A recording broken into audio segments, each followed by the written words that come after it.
Hello बच्चों, मेरा नाम रॉबिन मंडल है।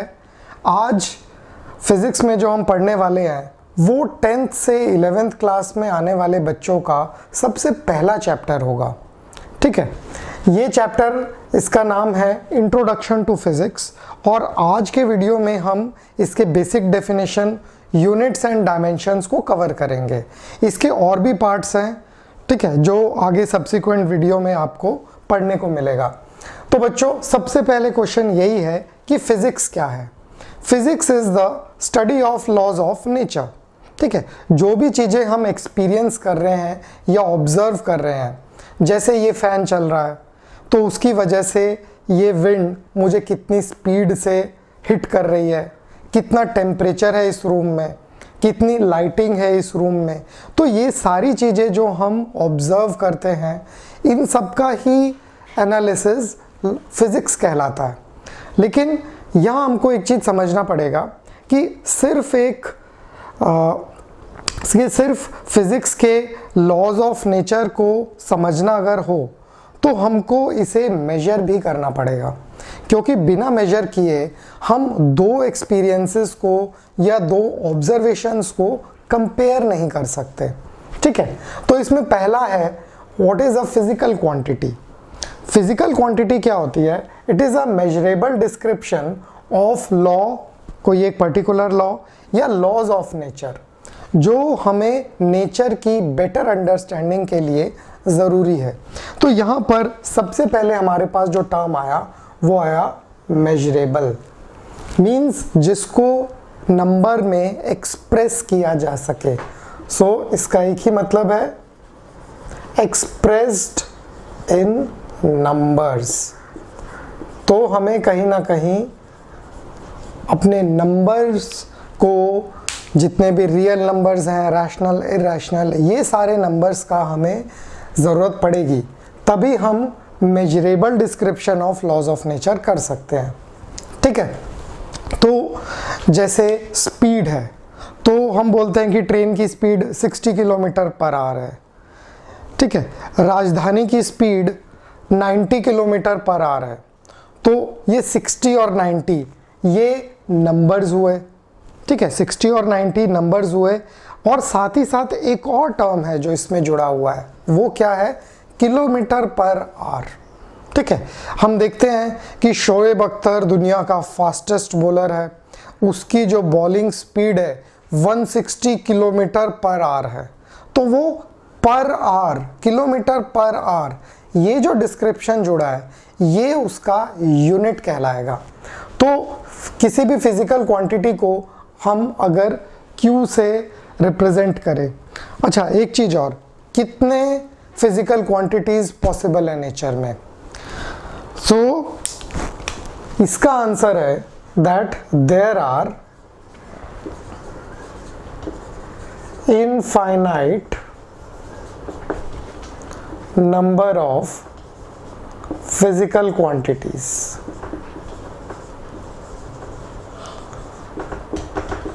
तो जो फिजिकल क्वांटिटीज हैं वो इनफाइनाइट इन नंबर होती है। ठीक है, और जैसे जैसे हम टेक्नोलॉजी में, साइंस में प्रगति करते जा रहे हैं, वैसे वैसे हमको नए नए फिजिकल क्वांटिटीज़ मिलते जा रही हैं। कई चीज़ों को जैसे जैसे साइंस प्रोग्रेस कर रहा है तो हमको कुछ ऐसे फिनोमिना मिल रहे हैं जिनको हम अभी तक के फिनोमिना से, अभी तक के फिजिकल क्वांटिटीज़ से डिफाइन नहीं कर सकते, कि कुछ उसमें गड़बड़ हो रही है, कंप्लीटली डिफाइन नहीं कर पा रहे हैं। इसलिए एक नए फिजिकल क्वांटिटी की हमेशा फिजिसिस्ट को ज़रूरत पड़ती रहती है। ठीक है, तो एक चीज़ समझ में आई कि फिजिकल क्वांटिटीज़ तो इनफाइनाइट है नंबर में। ठीक है, जैसे हम ही अगर देख लें, फोर्स हुआ, एक्सेलरेशन हुआ, जूल्स हुआ, फिर रेजिस्टेंस मेजर कर रहे हैं, ओम्स हुआ, करंट मेजर कर रहे हैं, एम्पेयर हुआ, चार्ज मेजर कर रहे हैं, कूलम्ब हुआ। तो ऐसे ही डिफरेंट ब्रांचेस ऑफ फिजिक्स में उतने ही यूनिट्स हमको मिलते चले जाएंगे। ठीक है, अब जितने फिजिकल क्वांटिटीज़ हैं उतने यूनिट्स भी हैं। तो इसका मतलब है अगर फिजिकल क्वांटिटीज़ इनफाइनाइट है तो यूनिट्स भी इनफाइनाइट होने चाहिए। इस पॉइंट को थोड़ी देर बाद हम फिर से देखेंगे। ठीक है, अब किसी भी फिजिकल क्वांटिटी को, क्योंकि वो मेजरेबल डिस्क्रिप्शन है, इसके लिए हमें एक रियल नंबर n की ज़रूरत पड़ती है। यहाँ पर ये जो n है, this n is a real number, ये n एक रियल नंबर है। और जो यूनिट यूज़ होगा, this u is the unit, ठीक है। तो जैसे अगर हम स्पीड है, q अगर स्पीड है तो वो 100 किलोमीटर पर आवर है, तो 100 हमारा n हो जाएगा और किलोमीटर पर आवर हमारा u हो जाएगा, ठीक है। तो किसी भी फिजिकल क्वांटिटी को हमें इन दो टर्म्स में एक्सप्रेस करना ही करना है। अब इसमें बच्चों कई एक्सेप्शंस भी है, एक्सेप्शनल केसेस भी हैं, एक्सेप्शंस नहीं बोलेंगे, एक्सेप्शनल केसेस भी हैं। जैसे अगर हम सिर्फ ट्रिग्नोमेट्रिक रेशोज़ की बात करें, तो ट्रिग्नोमेट्रिक रेशो साइन 30 डिग्री। अब साइन 30 डिग्री क्योंकि लेंथ बाय लेंथ का रेशो होता है, ठीक है, sine theta, so it is equal to the opposite side over hypotenuse. अब दोनों ही लेंथ्स हैं, अब क्योंकि दोनों ही लेंथ्स हैं इसलिए ये जो टर्म होगा, जैसे साइन थीटा को अगर हम लिखें, सो ऑपोजिट लेंथ, तो वो भी कुछ लेट से n1 मीटर होगा और हाइपोटेन्यूज भी n2 मीटर होगा। अब क्योंकि ये दोनों मीटर्स ही हैं इसलिए इनको हमें कैंसिल करना पड़ेगा। तो जो साइन थीटा है ये भी कुछ एक्सप्रेस ही कर रहा है, ये भी कुछ मेजर ही कर रहा है, ठीक है। तो ये एक फिजिकल क्वांटिटी है, this is a physical quantity, लेकिन इसके कोई यूनिट्स नहीं है, ठीक है, इसकी कोई यूनिट्स नहीं है। तो इसका मतलब हमें कुछ फिजिकल क्वांटिटीज़ मिल सकती है जिनके कुछ यूनिट्स ना हो। आगे हम देखेंगे कुछ ऐसे फिजिकल क्वांटिटीज़ भी हैं जिनके डायमेंशंस भी नहीं होते। अरे तो इससे पहले डायमेंशन डिफाइन करना पड़ेगा, तो पहले यूनिट को समझते हैं। ओके, तो अब यूनिट के डेफिनेशन को समझते हैं कि यूनिट का डेफिनेशन क्या होता है। यूनिट का डेफिनेशन बहुत ही स्ट्रेट फॉरवर्ड है, ठीक है। यूनिट का डेफिनेशन है, it is a definite magnitude of a physical quantity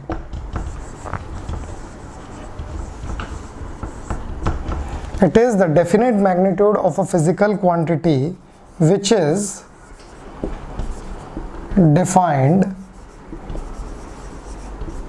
accepted, ठीक है, accepted by all either through a law or by a convention, which is defined, accepted and used as a standard of measurement.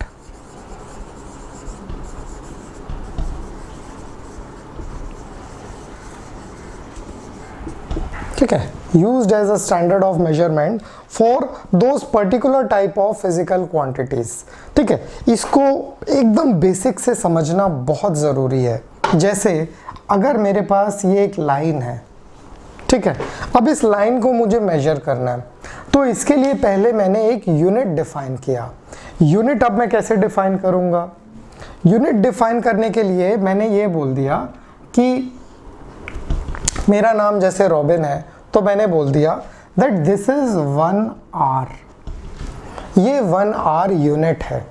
तो सब चीज़ें इसी का multiple होगी या सब मल्टीपल होंगी या इसी का फ्रैक्शन होंगी। तो इतना ही क्वांटिटी अगर मैं यहाँ पर रखूँ तो ये भी 1 आवर होगा, इतना ही क्वांटिटी यहाँ पर रखूँ तो ये भी 1 आवर होगा, और ये पार्ट मान लो मुझे सिर्फ इस 1 आवर का 0.4 आवर आ रहा है। ठीक है, तो इस लेंथ को जो मैं मेजर करूंगा दैट वुड बी 3.4 आवर, जिसमें मेरा ये जो n पार्ट था this would be n and this would be u। So this is 3.4 Robins. ठीक है, अब इस कन्वेंशन के साथ दिक्कत क्या है? अब जितने लोग हैं अगर सब अपनी मर्जी से ही अपने नाम का यूनिट डिफाइन करने लगे तो फिर कम्युनिकेट कैसे करेंगे? ठीक है, तो अगर मुझे बोलना हो कि यहाँ से दिल्ली का कितना डिस्टेंस है, तो अब वो मेजर करने के लिए फिर हर किसी को न्यू मेजरमेंट करना पड़ेगा, क्योंकि अब यूनिट तो उसने डिफाइन किया है। इसलिए ज़रूरत पड़ती है किसी ऐसे यूनिट की जो एक्सेप्टेड बाय ऑल हो। जैसे मीटर है, अब वो यूनिवर्सली एक्सेप्टेड है, ठीक है।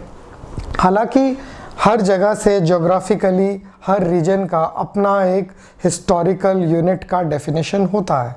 जैसे इंडिया में भी जो एरिया मेजर करने के लिए बीघा यूज़ होता है, ठीक है।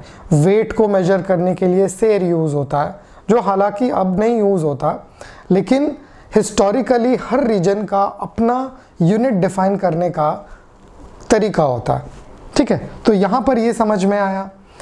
तो it is a definite magnitude of a physical quantity which is defined, accepted and used by all for measuring as a standard. कि अब अगर इस लेंथ को मैंने बोला है कि ये 1 मीटर है, तो वो अब इंटरनेशनली सबको समझ में आ गया कि हाँ वो 1 मीटर कितना होता है, ठीक है। उस लाइन को एग्जैक्टली रिप्रोड्यूस अब कहीं भी किया जा सकता है अगर मैं इसे 1 मीटर बोलता हूँ, ठीक है। तो यहाँ पर ये यूनिट का तुमको एकदम क्लैरिटी होना चाहिए, ठीक है। तो अब जितने भी फिजिकल क्वांटिटीज तुम देखोगे उसमें अब ऑब्जर्व करना, ठीक है। उसमें ये चीज़ ऑब्जर्व करना कि वो हमेशा नंबर के बाद कोई एक चीज़ होती है। जैसे अब टेम्परेचर अगर मेजर करना है तो टेम्परेचर 40 डिग्री सेल्सियस, तो ये डिग्री सेल्सियस कहाँ से आ रहा है, ठीक है।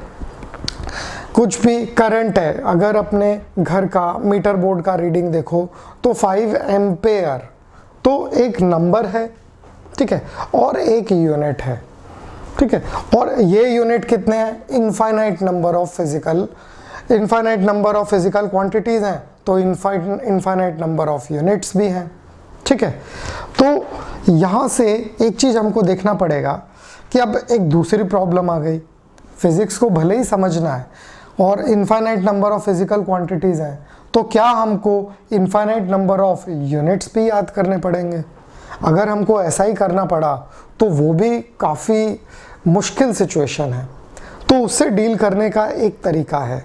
साइंटिस्ट्स ने पाया कि ये जो यूनिट्स हैं भले ही इनफाइनाइट पॉसिबिलिटी हैं, लेकिन सिर्फ 7 ऐसे फिजिकल क्वांटिटीज़ या बोला जाए 7 ऐसे यूनिट्स हैं, उन्हीं के मल्टीप्लिकेशन के, उन्हीं के किसी एक पर्टिकुलर पैटर्न में बाकी यूनिट्स को ऑब्टेन किया जा सकता है।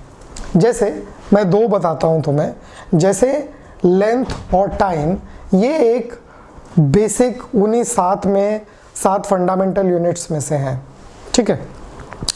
तो लेंथ को हम मीटर में बोलते हैं, टाइम को हम सेकंड में बोलते हैं, ठीक है। अब स्पीड क्या है? स्पीड होती है मीटर पर सेकंड, तो ये मीटर और सेकंड के कॉम्बिनेशन से आ गया। अब अगर बोला जाए फोर्स क्या होता है, तो फोर्स होता है मास इनटू एक्सेलरेशन। एक्सेलरेशन क्या होता है? एक्सेलरेशन होता है change in speed over time taken. Change in speed भी स्पीड ही होगा, मतलब मीटर पर सेकंड ही होगा, तो मीटर पर सेकंड ओवर सेकंड, तो ये मीटर पर सेकंड स्क्वायर हो गया, ठीक है। जो मास है वो केजी में हो गया, तो हमारा फोर्स का यूनिट क्या हो गया? केजी मीटर पर सेकंड स्क्वायर। तो ये इन तीनों में एक्सप्रेसिबल है। तो इसका मतलब यूनिट्स को हम 2 पार्ट्स में डिफाइन कर सकते हैं। एक फंडामेंटल जो बस 7 है, ठीक है, they are only 7 in number, और एक डिराइव्ड यूनिट्स हैं जिनको हम इन फंडामेंटल यूनिट्स के बेस पर डिफाइन कर सकते हैं, डिराइव कर सकते हैं।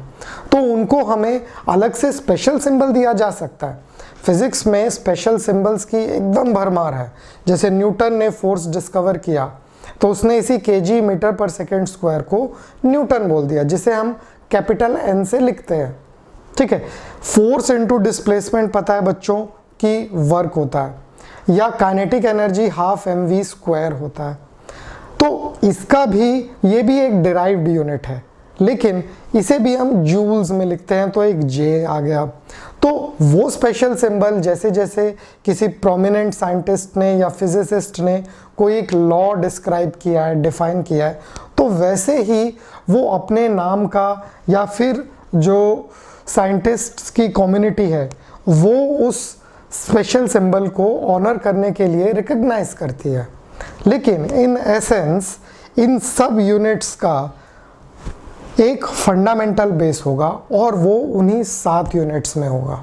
ठीक है, तो अब हम उन 7 फंडामेंटल यूनिट्स को समझते हैं। ओके स्टूडेंट्स, तो जो 7 फंडामेंटल फिजिकल क्वांटिटीज और एसोसिएटेड डायमेंशंस और यूनिट्स हैं, डायमेंशंस को मैंने स्टार मार्क किया है क्योंकि अभी डायमेंशन को डिफाइन करना बाकी है। ठीक है, पर इस टेबल में just for the sake of completeness, ताकि अगर तुम इसका स्क्रीनशॉट लो तो ये तुमको रेडिली याद रहे।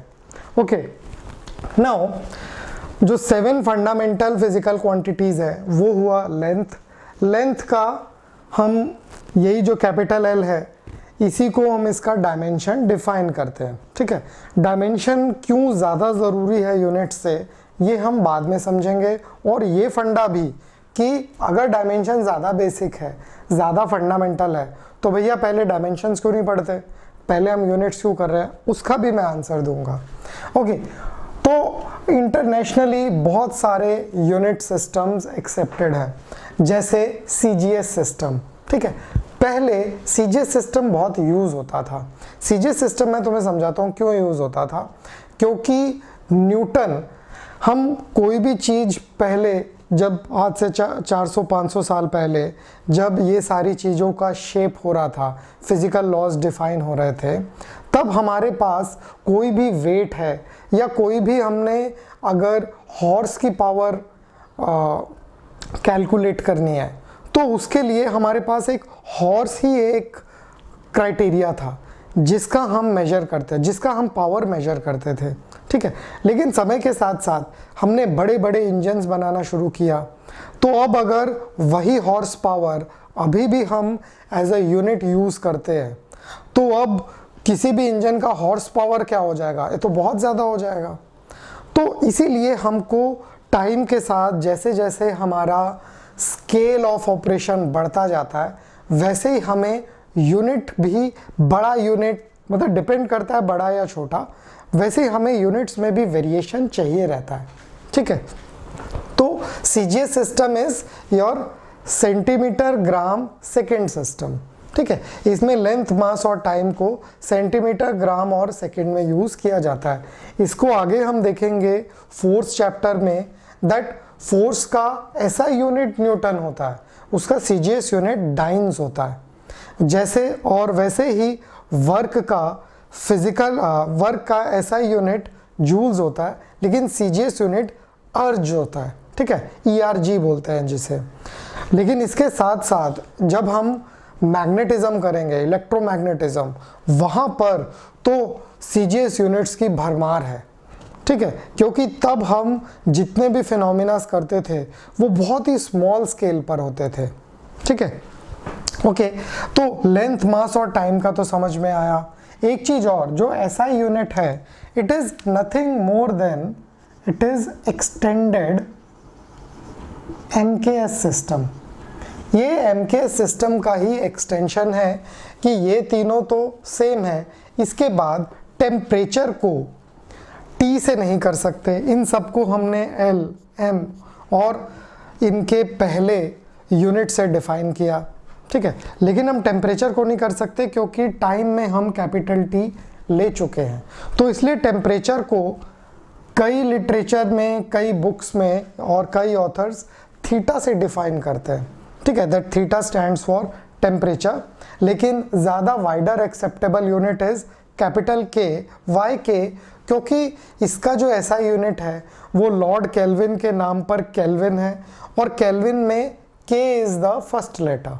ठीक है, फिर इलेक्ट्रिक करंट एम्पेयर्स में, क्योंकि इसे मेजर करते हैं इसलिए कैपिटल ए इसका डायमेंशन होगा।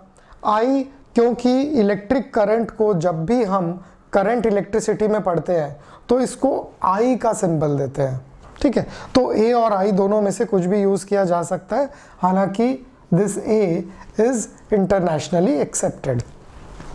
फिर अमाउंट ऑफ सब्सटेंस। अब ये जो अमाउंट ऑफ सब्सटेंस है, this is based on as the number of entities, ठीक है। इसको जैसे केमिस्ट्री में मोल कंसेप्ट है, उसके अकॉर्डिंग हम मोल्स के टर्म्स में डिफाइन करते हैं। यहाँ बच्चों एक चीज मैं तुमसे पूछना चाहूंगा, मास क्या होता है? Mass is the quantity of matter, ठीक है। ये जूनियर क्लासेस से पढ़ते आ रहे हैं, मास क्या होता है? क्वांटिटी ऑफ मैटर होता है। तो अमाउंट ऑफ सब्सटेंस भी क्या क्वांटिटी ऑफ मैटर नहीं है? इसको अलग से एक फंडामेंटल डायमेंशन, फंडामेंटल यूनिट बताने की क्या ज़रूरत है? ज़रूरत है। क्यों? क्योंकि ये जो अमाउंट ऑफ सब्सटेंस है, दीज आर बेसिकली, ये एक नंबर है, ठीक है, जो केमिकल रिएक्शंस में बार बार इनकर होता है। किसी भी रिएक्शन में अगर हम इतना सा ही 1 ml ऑफ वाटर ही अगर ले तो उसमें भी billions and billions of molecules है, ठीक है। हम केमिकल रिएक्शन तो किसी एक कोई केमिकल रिएक्शन दिखाते हैं तो हम 1 मोल के रिस्पेक्ट में दिखाते हैं, ठीक है। But 1 mole is a very very large number, that 6.023 into 10⁻23, ये इतना बड़ा नंबर है जितनी तो पूरे यूनिवर्स में स्टार्स नहीं है, ठीक है। हर एक गैलेक्सी में लगभग 10⁻11 स्टार्स होते हैं, ठीक है, और लगभग 10⁻11 ही गैलेक्सीज हैं। तो कितने स्टार्स हो गए पूरे यूनिवर्स में? पूरे यूनिवर्स में 10⁻22 स्टार्स हुए। 1 mole is greater than that, वो 10⁻23 है, ठीक है। So the amount of substance, this is basically the number of chemical entities, ठीक है। इसको बेटर वे में समझने के लिए तुम्हें केमिस्ट्री का मूल कंसेप्ट पढ़ना पड़ेगा, जिसमें इसी ग्रो भारत चैनल के जो संस्थापक है सुमित शर्मा सर, उनका मूल कंसेप्ट बच्चों में बहुत ही ज़्यादा पॉपुलर है। वो बहुत ही अच्छे से इस चीज़ को क्लियर करते हैं कि मूल कंसेप्ट में किस तरह से हमको प्रॉब्लम सॉल्व करना है। फिर लास्ट फंडामेंटल यूनिट है लुमिनस इंटेंसिटी। लुमिनस इंटेंसिटी, अब इसको LI और किसी टर्म में क्यों नहीं किया है? क्योंकि लॉर्ड कैंडेला जिन्होंने इसको डिस्कवर किया या इस फिनोमेना को स्टडी किया, ये उनके नाम पर है, ठीक है। तो ये कैंडेला CD।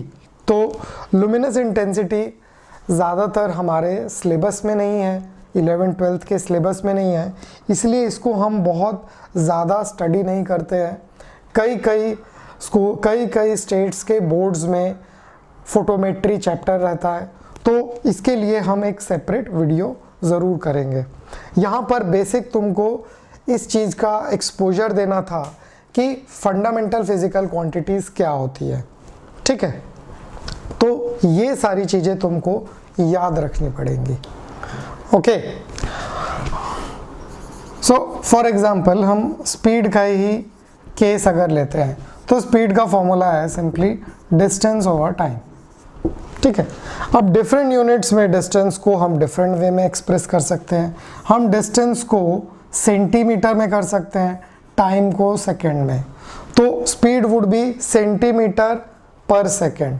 अब इसका जो नंबर है सेंटीमीटर, अब कुछ तो सेंटीमीटर होगा, ये कुछ एक नंबर होगा सेकंड्स के आगे, वो एक अलग चीज़ है, ठीक है। अभी हम सिर्फ यूनिट्स पे फोकस कर रहे हैं।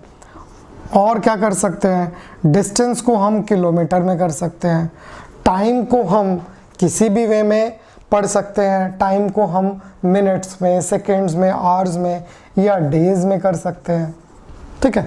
तो अगर किसी की स्पीड 3 किलोमीटर पर डे है तो वो गलत नहीं है, ठीक है, वो भी एक यूनिट है।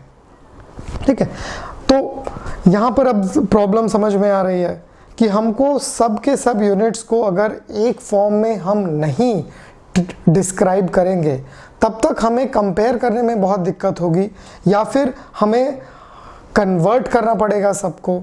ठीक है, तो जैसे जैसे हमारा डिस्टेंस का यूनिट बदलता जाएगा, टाइम का यूनिट बदलता जाएगा, वैसे ही स्पीड का यूनिट बदलता जाएगा।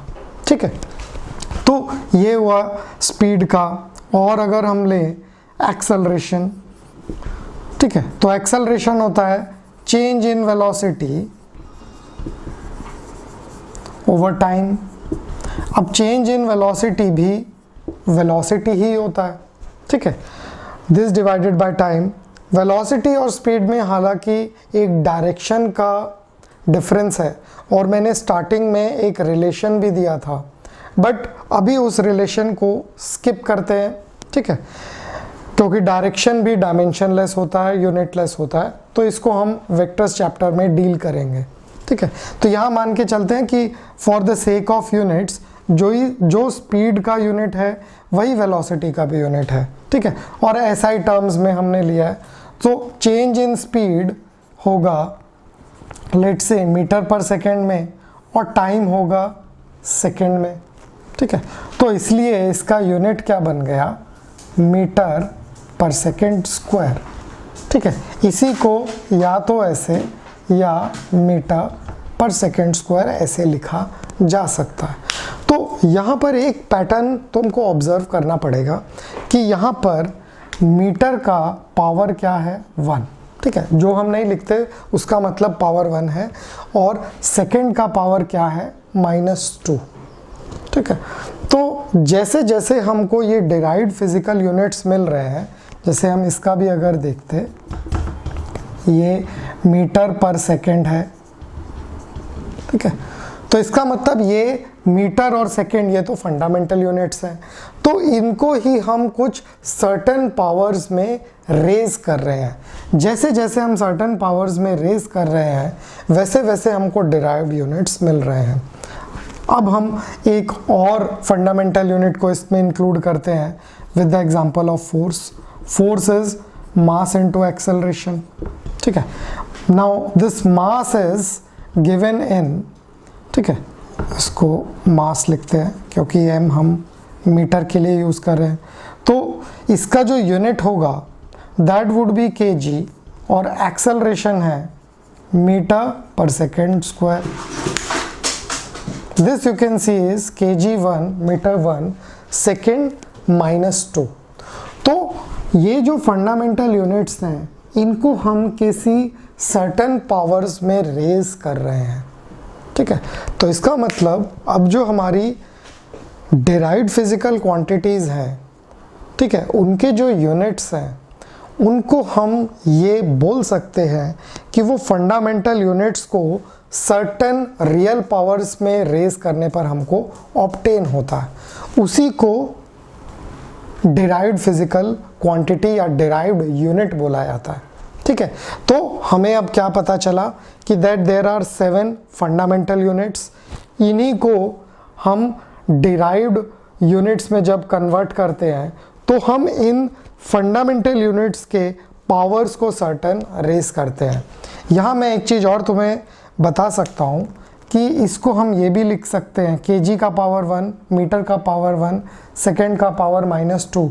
बाकी हमारे फंडामेंटल यूनिट्स क्या हैं, टेम्परेचर, तो केल्विन का पावर 0 है। ठीक है, कैंडेला का पावर 0 है, करंट एम्पेयर का पावर 0 है, और मोल का पावर 0 है। तो किसी भी डिराइव्ड फिजिकल क्वांटिटी को हम इन 7 फंडामेंटल यूनिट्स के certain power, certain real powers के टर्म्स में लिख सकते हैं, लेकिन हम लिखते हैं उन्हीं को हैं जिनकी पावर्स नॉन ज़ीरो होती है। ठीक है, क्योंकि ज़ीरो वालों को लिखने का कोई फ़ायदा नहीं है, किसका मतलब वो एस्पेक्ट इसके डेफिनेशन में नहीं आता है। ठीक है,